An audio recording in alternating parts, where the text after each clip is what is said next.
Rosy Hardy here at Hardy's Cottage Garden Plants, and decided to give you a virtual tour of our propagation house. So we'll start off by having a look at something that is most people would think would be quite strange. Why have we got a refrigerator in our propagation house?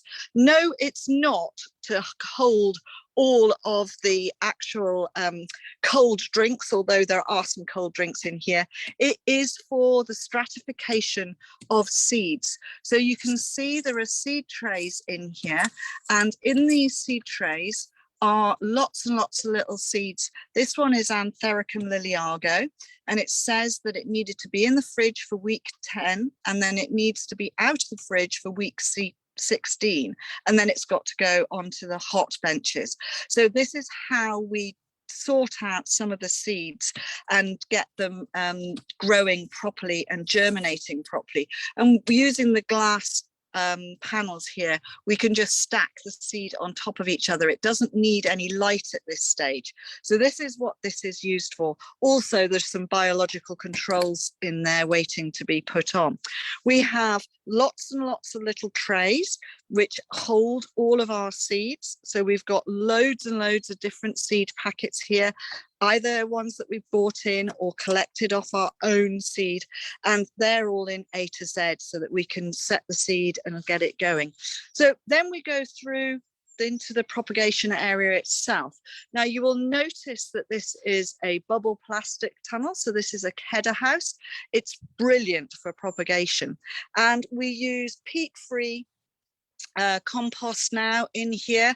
We're just changing over to it, and what we have on the benches are lots and lots of little trays of seeds. So this is one that has been in the fridge and it has been brought out. So this is Galenia stipulata, and here you go, you can see they're all looking brilliant and ready to go, and they will get pricked out, and they will get pricked out into trays such as the ones at the back there, and they will get pricked out at this sort of stage. So they're really quite small, and a lot of people don't realize that that's the best time to actually prick them all out.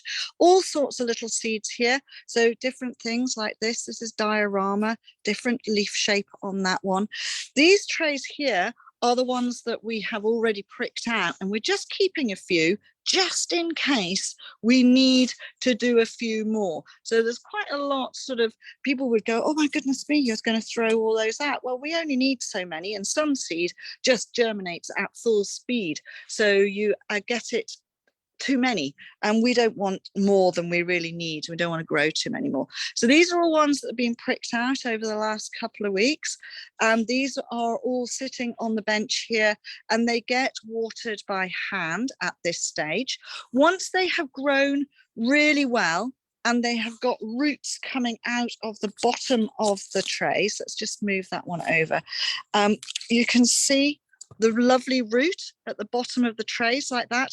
So these are then ready to be moved from the benching, and they will be moved down onto the bottom, onto the floor. So you can see loads and loads of trays down there on the floor, and that's the first stage of us hardening them off, because this tunnel is actually heated, although on a day like today it's actually quite warm just from ambient, and there's lots and lots of conditioning. So we've dropped down the side vents there, we've opened the back doors just to let it, but at night time it's still cold, so we keep it at +5.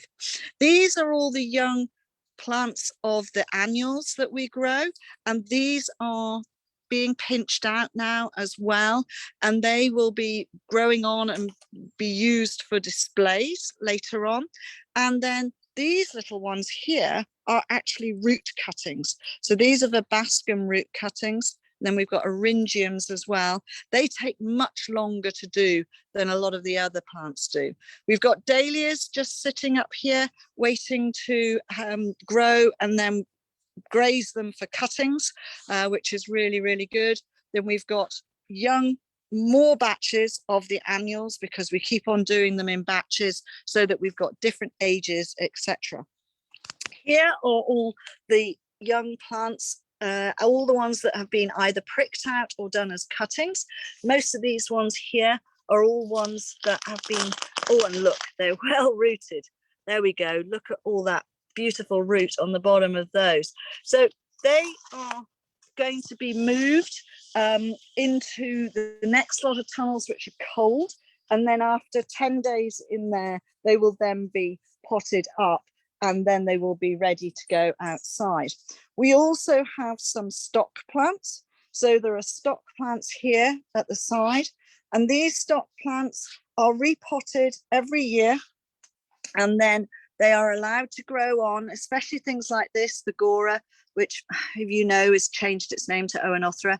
So these are now ready to have their tips taken off them, and they will be grazed through for getting cuttings, and that is really important. And the plants get repotted annually, or what's the word for it?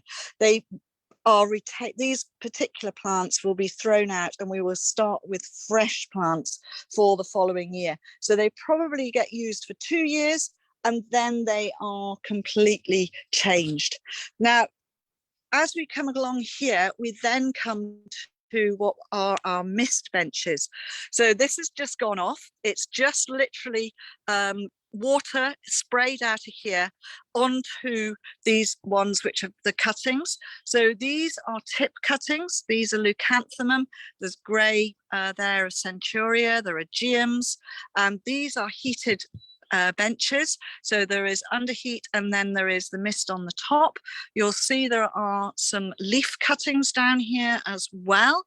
So we do all sorts of cuttings. We've already gone past roots, we've done seeds, and these are the leaf cuttings of the Hylotelephium. And you can see the young plants are all starting to grow there out of the leaf cuttings. We're using crushed cork now to cover over on the top of our cuttings, and we're finding it really, really good. It stops any problems. Now, it looks quite strange that there is mud, or what looks like mud, on the top of these leaves here. That will be a carrier for the biological controls, which will have been shaken over the top of here, because in this tunnel we're using quite a lot of biological control. I'm not too sure what that one will be for, probably for the little fly that leaps around all over the place. So this bench, and then a far bench at the far end there, and then more plants on the ground. Lots and lots of cuttings. These are all tip cuttings, which are rooted. There are nepetas, there are chrysanthemums, calamaris, salvias, verbenas, lamiums. Lovely, lovely little cuttings. When they get to a certain stage, such as this, they will have the tips taken off. That means that the plant gets pinched out, and also you end up with extra cutting material, and they're all coming through really, really well. Some of the dahlias are in bigger pots. These are stored over winter, and then at this time of the year, beautiful tips, so we'll be taking cuttings off those. Then once the cuttings have been done off the dahlias, they will get hardened off and moved outside. And a few more stock plants here, different Dianthus, semi-aquilegia, beautiful semi-aquilegia here called Oziform, which is two-tone and really quite fun. And then there are some Dianthus like this one here, which looks really quite good. So they are great and really fantastic. So there's quite a lot of material always in here. We've got older material, which will get tidied up and cleaned up, counted, made sure that it's the correct number that we need. And then all the rest of it then gets potted up and carried on through. So we'll finish off here with the last lot. Yeah, these are older ones which were seed raised, and you can see lovely little plants. And if I just tuck this one out, there we go. That's what we're expecting. We're wanting things which have got lovely root on them like that. And then they will get moved, as I say, onto the ground, probably for another week or so, and then moved into the cold tunnels to harden off and then potted up, and they go straight outside. Then they'll be ready for people to buy through the summer. So there we go. Hopefully that just gives you a little insight as to what goes on and how many plants get produced right the way through the year. This tunnel is always producing material right the way through the winter as well. There is always something happening in the propagation tunnel. Thank you very much, and hope you all enjoy the virtual flower show.